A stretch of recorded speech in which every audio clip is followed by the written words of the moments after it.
All right, chat. We live. Can y'all hear me, man? Yo. Oh, I ain't got my headphones. All right, my headphones. All right, chat. I don't even know how to make it. I don't do it. All right, chat. So yeah, we finna go live. We're gonna do a reaction to Candace's new episode right here on Debate Nation. Be sure to subscribe to all the channels, especially if you're watching this on the playback. We'll be live on Plug Station, which is the main channel right after this. Be sure to double tap the screen on your way in, share the live out, man. I am ready to see what's going on in this Candace Owens debacle, man. I ain't gonna lie. I'm ready to see what's going on in this Candace Owens debacle, man. Let's see. Let's get into it, man. Let's get into it, chat.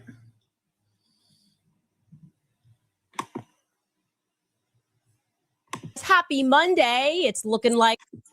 Oh, shoot. Hold on. Let me get my headphones and all of that together. That should be playing out of there.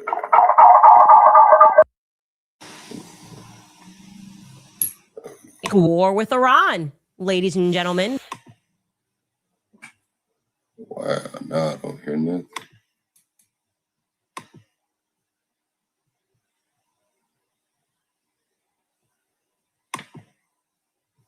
War with Iran. I don't know how many Goya must die for the Khazarian Empire to be reinstalled, but can I just say that they really did a good job gaslighting us last year, didn't they? They just lie. It's amazing how they lie. You guys are panicins. That's what they called us, panicins. After Operation Midnight Hammer, which was Trump agreeing on a limited strike on Iran's nuclear sites. We told you the truth back then. They wanted a full-scale war. That's what Bibi wanted. That's what the Zion. What the hell is going on?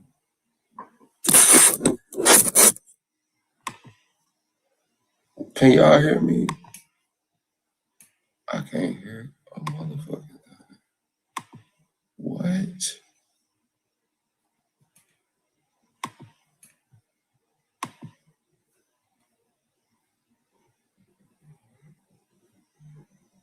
Oh, maybe because I got it routed through OBS.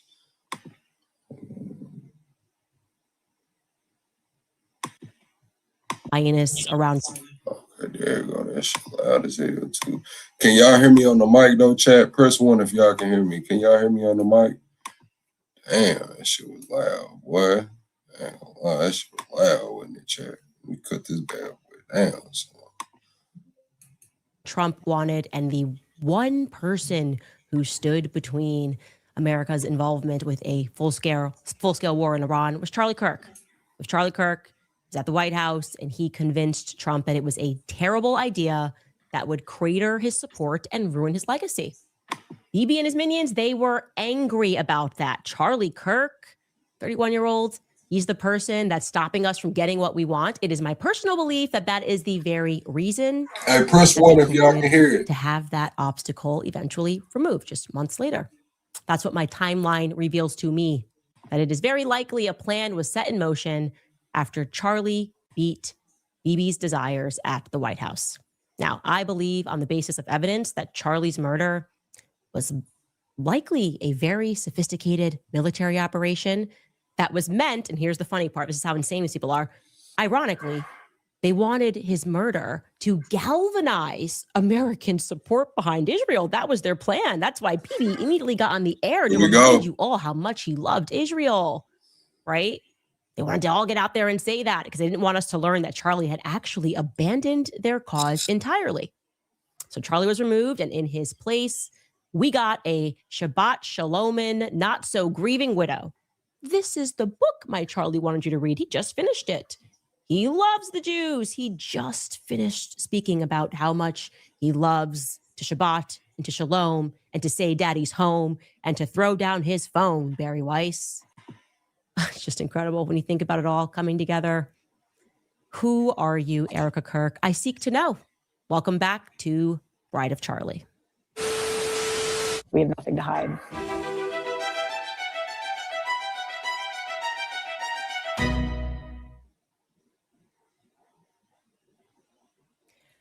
I'm going to be honest. There are some words that I want to echo out like a battle cry. Here they are.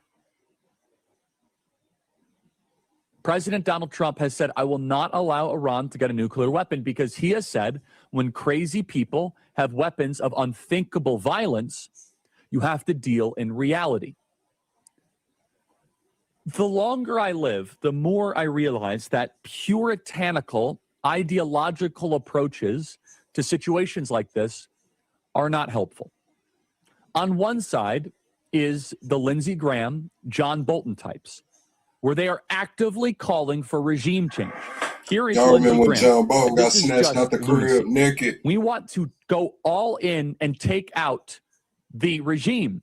It's time for us to close the chapter on the Iranian Ayatollah and his henchmen and start a new chapter in the Middle East. And that sounds good, doesn't it?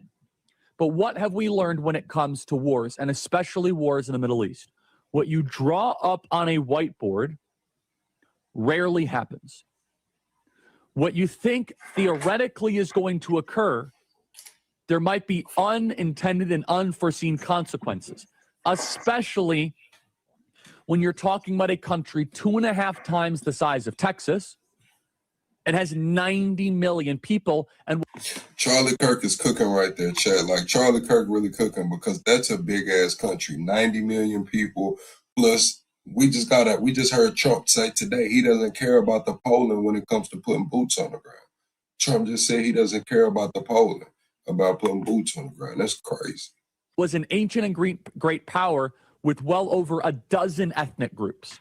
Who's going to run the country exactly, Lindsey Graham? This sounds like Hillary Rodham Clinton in Libya. So I'm pointing to the first extreme right now, the neoconservative extreme. We must go take off the head of the snake right now. And Donald Trump is doing a phenomenal job of resisting these calls for regime change. Yeah, the Ayatollah is awful, but maybe he's one of the few guys that can keep that country together and not have a 90 million person civil war. Lindsey Graham is so consistently out of his mind, it's hard to even comprehend. I honestly don't think the neoconservative extreme needs to be represented philosophically anymore. It's uninteresting to me. They've done a mess of Iraq, Afghanistan, Libya, the entire Middle East, Ukraine. We know what the neoconservatives believe.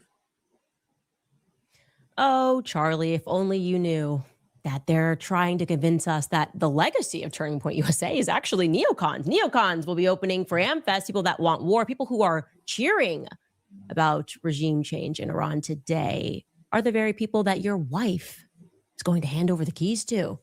Trying to convince us that that wasn't your perspective, that you didn't have issues with these people philosophically and morally, right? Moral blackmail, what these people were doing to you in the end. By the way, have we heard anything from that new CEO and chairman of Turning Point USA? Any statement over the weekend underscoring what Charlie's beliefs were? She loved Charlie, which, like I said, explains why she must have invited all of his enemies to sort of hostilely take over what he built. These people are shameless. So shameless, in fact, that over the weekend, his quote-unquote best friends, despite us being able to clearly hear what Charlie felt about Iran, about the idea of regime change in Iran, his best friends, the amazing McCoy and, of course, wargaming Blake Neff, actually got into his studio and shared this. Take a listen. He also always did have trust with the president, and he would look for the bright side of things. And he was an American patriot, so he would pray for our success once that began. And I just want to say that to offer perspective on how I think he would have felt about this. And that's not to use Charlie as a shield. That is not to say everything just revolves around him, because he's not with us anymore. But I know all of us are feeling the lack of Charlie in a moment like this, because he was a natural leader of the movement. Well, I think that's also, like, as soon as all of this broke out, you saw that social media immediately went to go find Charlie clips, because he still is, even in death, like the leading voice on a matter like this. Well, and sorry, go ahead. No, I was just going to say, and it makes me upset, though, because for these people that didn't actually know Charlie, like Blake, you said it, in private, he would be not happy with the situation. And he would express his thoughts. You would oftentimes see him talk about it on the show. But then as soon as this would happen, he would have trust in the president. He would try to calm people down. And so it's really irritating for me to see so many people on social media have the opposite reaction, to use his voice to actually cause chaos, to actually cause fear of the situation, to actually cause hatred of President Trump in this whole ordeal, when actually that's not what he would want.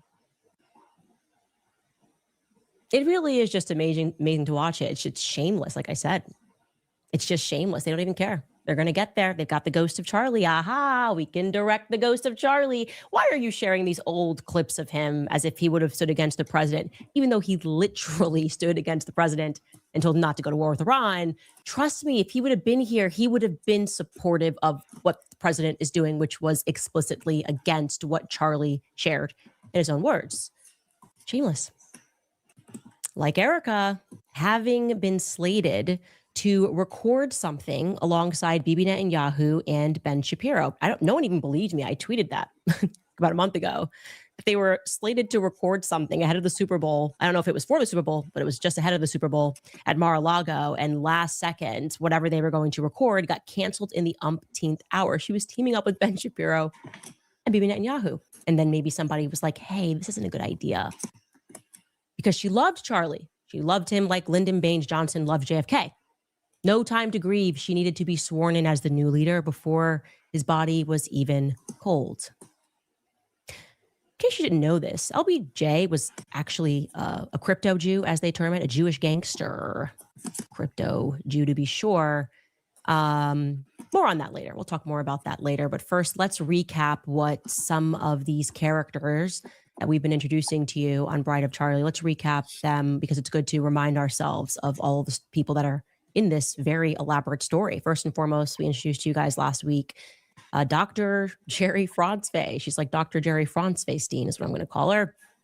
That is the first wife of Erica's father, Kent Franzfey. By the way, I then learned that they were married. I don't even know if I'm saying this right. Baha'i Temple in Chicago. That is where they were married. Just dropping that little tidbit for you guys. Dr. Jerry, we learned, was raised, these are her words, not mine, in a strict Mormon household. I guess then she must have become Baha'i. She was knocked up at the age of 14, married by the age of 14, a bookie turned psychologist, creator of the Tesseract model. Radford University gave her a research center, a gender research center. And guys, I forgot to mention this to you, but Radford University, their seal and their yearbook is the Beehive. I can't make it up. I cannot make it up. Anyway, back to Jerry. We also learned that she worked with the DuPont Chemicals, psychologist. She also worked with the Bush family, and she conducted, which we'll get into later, gender research specifically in Eastern Europe. Amazing. So many ties to Eastern Europe, Bosnia. We're going to get into that. Another character that we introduced you to was Uncle Jack Solomon. He is married to Erica's aunt, Carla Solomon. He graduated from what is today UVU, or at least that's what his resume says, his bio that he's given throughout speeches and his involvement. It was formerly called the State College, so it was Utah Valley State College, CS.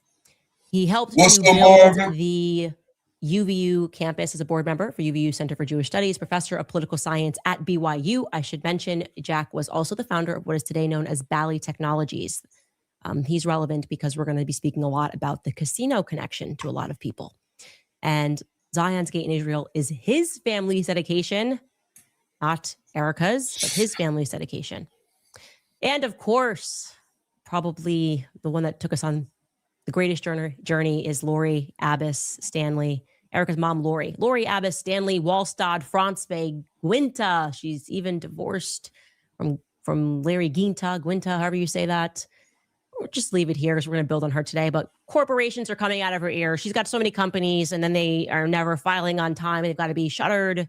Her first marriage, by the way, because some people messaged and asked, was to a man that sort of disappeared into the military. His name he actually passed away, James Melvin Stanley. Here's a photo of him. I am struck by Yeah, how man. much he looks like Brigitte.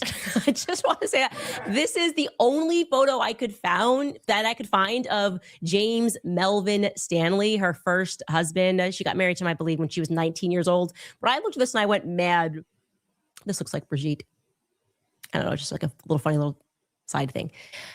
That's her first husband. She then married John Robert Wallstad. I do not yet have a photo of him. Just know that where Lori goes, fraud follows. Lotteries, casinos, gambling. These are familial themes, which we're going to build upon today. So let's keep with Lori. On Friday, we let you guys know that Erica's mother, Lori, has always used an Erpenbeck brother on her paperwork. He's signing things for her, helping her to form these many corporations. Rick Erpenbeck is his name, whose brother Bill did over 2 decades in prison for financial fraud, trying to kill his sister, threatening to kill his sister, burying cash on a golf course, just run-of-the-mill stuff, Oh, And Rick's 250,000. father, Tony, tried to arrange for the kidnapping and murder of some kids because he was upset that he was getting time in prison. And yeah, like I said, run-of-the-mill stuff for a family. Well, one of you guys emailed us and alerted us to something pretty interesting. But we were kind of imagining whether or not they still had a relationship today. We can now confirm that it's not just Lori who was close to Rick, but Erica is close to Rick as well. Now, I want to be clear. Rick Erpenbeck did not do any time in prison. He said, I was a young college student. I don't know why my dad transferred me all of this money. And I'm very close with my brother, Bill. He was honest about the fact that he's close with his brother, Bill, throughout his testimony. This is his family, but he didn't do nothing and he don't know where this money came from. It's a story. He's sticking to it. He did not serve any time. It's important to stress that. Like I said, I don't know that I would be super close with a family like that. Full stop. Well, you should know that Erica considers Rick to be her uncle. Like, again, she could just be saying uncle, like when you get close to someone, they've been around you your whole life. That's my Uncle Rick. But that's the reality. If her Instagram is to believed, if her Instagram account is to be believed, then you should know that she's very close to this person, because on December 1st, 2018, she went down to Universal Studios. You should know that that's where Rick works. And Erica documented that trip. She's with her mom. She's always with Lori. Lori's always in the background. And here is going to be very quick here because it's Instagram stories that she has saved. But you're going to see Uncle Rick. Take a look here. Butterbeer? When you pray and dream to be in show business, be specific.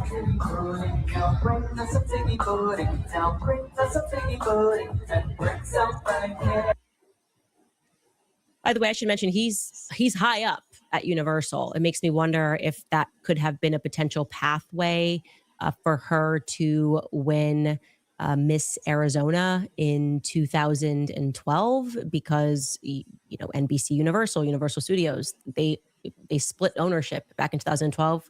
Trump owned half, and NBC Universal owned the other half of the pageant. Anyway, I have no proof of that. I'm just saying that that's an interesting tie that Rick is working over at Universal Studios. Now, like I said, for some people, proximity to criminals, non-starter. That's how I would say I live my life. Being close with your brother who tried to kill your sister probably wouldn't be my thing. But with Lori and Erica, it's fine. By the way, I do want to also add that that's one of my favorite things about like gangsters. Like, I'm looking at this family, like, who are the Erpenbecks? Because most people, if they have like a traffic ticket, they got to show it. They got a record. Like, oh gosh, this is going to hurt my chances of getting a job. Erpenbeck, kind of a big deal. $34 million went missing, and he's at the top of Universal Studios. Just incredible. I don't know. I feel like if my brother was like the Zodiac Killer or something, I probably wouldn't be able to go down and work for Disney or Universal Studios. Anyway, moving on. We told you last week that someone sent us the remaining documents pertaining to Lori and Kent's mysterious divorce. We can't even get a decade for when this marriage happened. Just have no idea if it happened in the early 80s or if it happened in 1993. The prevailing narrative from the debunkers is that the initial filing, which I would like to remind you, only had 4 statements of fact, a one-pager.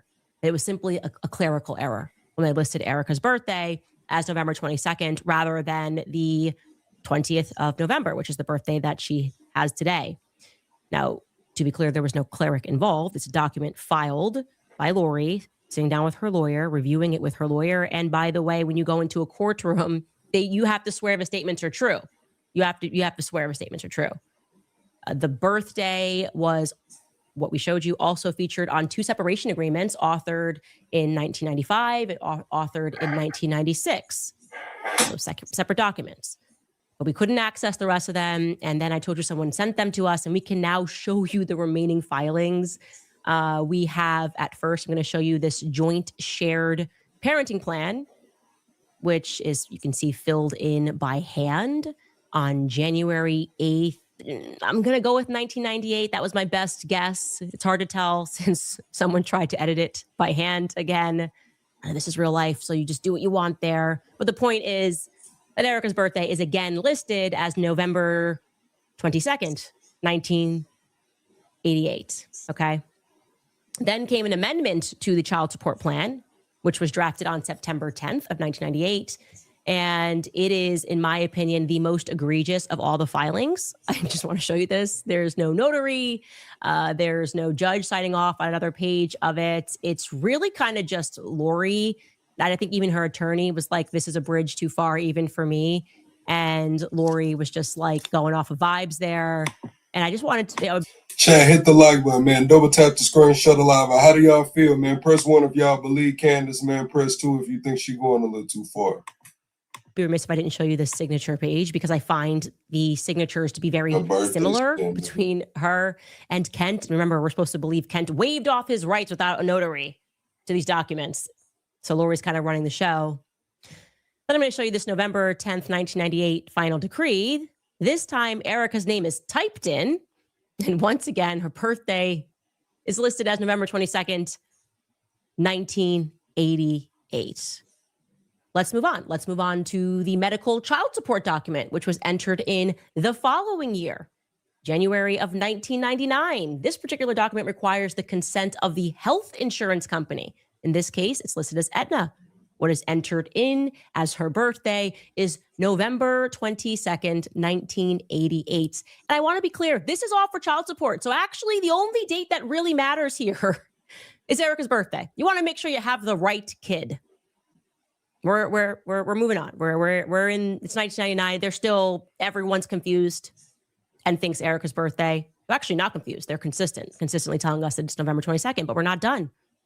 Let's fast forward to 2004, because maybe from 1995 to 1999, multiple people, including the parents of the child, were just making clerical errors. Maybe what's needed to straighten people out is a new decade. Y2K vibes. Let's get into the 2000s. Well, in July of 2004, Kent defaulted on his child support payments, and the enforcement agency recorded the default plus Erica's birthday. And as you can see, once again, we have it listed here as November 22nd, 1988. Apparently, there isn't a clerk across 10 years that can type in 20 as opposed to 22. Let's go 2007. Let's just, because I like 2007, right? Good memes. I graduated high school. They released the final installment of the Harry Potter book series, which I was reading. I mean, I just feel like nobody got anything wrong in 2007. Fantastic year, right? Except for whoever filed for Erica's child support emancipation. Now she's 18. You don't got to pay child support anymore. You got to go back and file things. Once again, her birthday is listed as November 22nd, 1988. The point I'm making here is everything about this marriage, everything about this divorce, everything about Erica's early years is shady. And the beginning matters. The beginning matters deeply. We opened this series reading Elizabeth Lane, the investigative journalist, her thesis that she presented that Erica Kirk might be a psychopath, not a sociopath, but a psychopath. She argued that is what disturbs us when we see her speak. Something's not right. The brain is registering that words are coming out of her mouth, but the expressions are not right. The actions are not right. And our body kind of has a natural defense system that comes online. Before we can even register what it is that makes us uncomfortable, we pull back. People say, I can't watch her. I can't listen to her. I hope she does well, but I don't even want to watch this. Even those people that do support her, Elizabeth Lane noted, they can't watch her. I want to build upon that. Psychopaths are not born. They are created. Okay. They are created, and typically they are created in their youth. If the work of Sigmund Freud, who rather obsessed himself with creating psychopaths, is to be believed, I would respectfully submit to you all that Erica's childhood is actually the most important piece of the puzzle. Because no matter what anyone is trying to tell you, Erica is not posting her mother Chat, subscribe to the channel without intent right now. Okay, she didn't post her mother for years. Tammy said, ask Candace why your grandpa had to raise you. Her grandpa raised her. I didn't know anything about that. I don't know if her grandpa raised her or not. I don't know. But chat, double tap the screen, shut the live out. We're 10 subscribers away from the next sub goal. And then she suddenly moves to post her mother in a vulnerable, sick position a mere days before Charlie's assassinated. Two to 3 days before he's assassinated. That registers to me as emotionally manipulative. I don't know many people, or really any people, who would move to curate an Instagram reel of their mother in that condition. Most of all, I don't know many people who would want or allow them to, right? So that tells us also something's not right with Lori. Something's not right with Lori. Yeah, that's for sure. My mom, when she had got sick, she didn't want any pictures. She didn't want people to record her, none of that stuff, you know, and I respected it. You know, my mom was a beautiful lady all the way up until the day she died, but she was just, you know, self-conscious about it. So that is a little different that someone would want to be recorded and, you know. Why would you want someone curating these moments of you and putting it online as if to say, hey, don't even look here, leaking to people that she's like, without any clarity, it's not coming from Erica, but she wants you to imagine.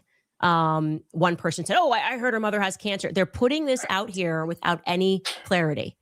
Who is Lori? Lori's a very interesting character. I think, like I've said to you, her mother's got a lot of problems, but what somebody dug up, something that Charlie shared about Erica's mother, is shocking. Here we go.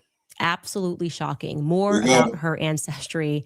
I'd like to apologize in advance to sports fans. We'll tell you when we get back from a little break. All right, you guys, thanks to you, last year, Preborn helped rescue over 80,000 babies, and today you can send off your order. GM, there's no hiding that, okay? No. We're claiming we're the original Jews in the Bible, so like, let's just get rid of all this research. Something else that you should know about this conspiracy, actually, rather, something that's definitely not a conspiracy, you just need to research things outside of Hollywood movies. You know, that Italian mafia, it was actually Jewish, maybe Khazarian Jewish. Hollywood was, as we know, factually started by Jewish gangs. Universal, MGM, there's no hiding that, okay? There's no denying it. Initially, they were carnies, people that were running the carnivals. They would wow people with illusions, right? The occultists. And then they said, let's do this on a larger scale. Let's do movies. Let's get people to pour into cathedrals, put on a show. That's why you go to carnival. Oh, it's so much magic and illusion. Well, I want you to understand that movies are another illusory trick. It captures your imagination, it captures your emotions, and it's almost never based in reality. For example, the prevailing narrative is that the Italian mafia, just for no reason, we don't know why, they partnered with Meyer Lansky and Bugsy Siegel, the Italian, and then the Jewish mafia got together. No, yes, the Italian mafia, they spoke Italian, but that's because they emigrated to Italy after revolutions. Reality, and you need to listen to this backwards and forward and do your own research. The reality is that in 1881, the Russian Tsar was assassinated by a Jewish revolutionary gang from what was known as the Pale of Settlement, okay? So you had a Christian empire, and then what was carved out was like, if you were Jewish, you had to live in the Pale of Settlement because they required that you were Christian if you were going to live within the kingdom. The world was dominated by Christian kingdoms. And you know that expression when you say that was beyond the pale? I don't even know why you say that. Oh, what he did was beyond the pale. you're actually referring to the Pale of Settlement, which was where the Jews had to live. Now, they were allowed to work inside of the kingdom, but you had to be a Christian to live within the kingdom. The Pale of Settlement consisted of modern-day Poland, Ukraine, and Lithuania. This is very important for you to understand. Holy wars. After the assassination, many of the associated people that were involved, little gang that put together, they emigrated to Italy. They emigrated to the United States. You learn this in your textbook as there were pogroms. No context for no reason, kicked out of a country.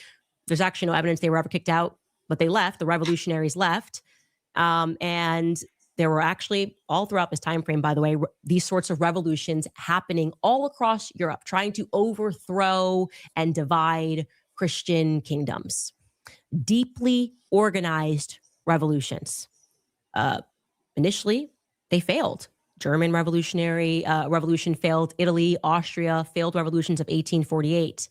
They were commies. The revolutionaries, you could also refer to the revolutionaries as murderous psychopaths. And then they emigrated in mass into the United States as victims. And they brought with them their revolutionary ideas. I like to say they were anarchists, obviously, but also you should think of them as gypsies in the truest sense of the word. They will learn any language, become what they have to come, move wherever they need to move. And wherever they go, they bring their filth with them. Okay, we get these migrants into the company, and then suddenly the people that assassinated the Tsar, then we get the first bombing in America at the Haymarket Square in Chicago. That involved, quote unquote, German immigrants. The assassination of President McKinley, done by a Polish man named Leon Czolgosz, who was radicalized by a Jewish Russian immigrant named Emma Goldman. Her family was from the Pale of Settlement. They were not like poor living in the Pale of Settlement. They were wealthy Jews, educated Jews. There are tons of books about what they did. I could do 12 episodes on Emma Goldman, by the way. Her alone, the amount of assassinations connected to her. She was also the woman that was behind Margaret Sanger, Planned Parenthood. Emma's boyfriend, also from the Pale of Settlement, tried to assassinate Henry Frick of the U.S. Steel. He literally shot him. You know, you've probably heard the story. They shot him, but Henry Frick survived. They're just murderous communists. I don't know what to tell you. And they did that, tried to kill Frick because they wanted to establish unions. So you learn in school, it was about workers' rights. Man, this is crazy. What's up, Tissues? I ain't seen you in a minute. We're going live on the main channel at 9 o'clock. At 9 o'clock, everybody will be on the main channel, Plug Station. My name right here. Right now, we're kicking it with Candace. We'll be talking about geopolitics and what's going on in the world on the main channel around 9 o'clock. Yeah. They organized these worker strikes and these protests, and eventually they were successful in establishing unions because that allowed them to establish racketeering mafias. You guys know unions are associated with mafia and the mobs. This is our inheritance. Our entire history and our present is a gangster's paradise in America. Hollywood exists to glamorize the filthiest people, that work in the most debased industries. It's not entertainment. It's always been disgusting. It's always been about filth, prostitution, importing people from Vienna and trying to collapse America. Successful all across Europe, what they did. The Christian empires got divided. And here we are today, right? This is what we're facing in America. You have to understand this.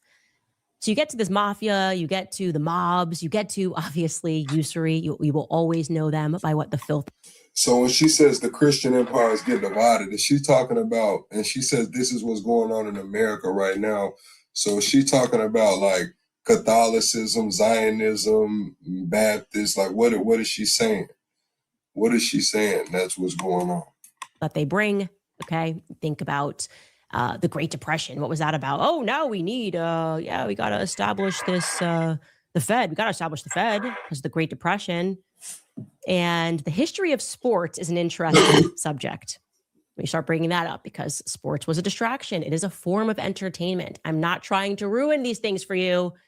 There's so many incredible movies about the history of sports. I love Remember the Titans. It's legitimately one of my top 10 favorite movies of all time.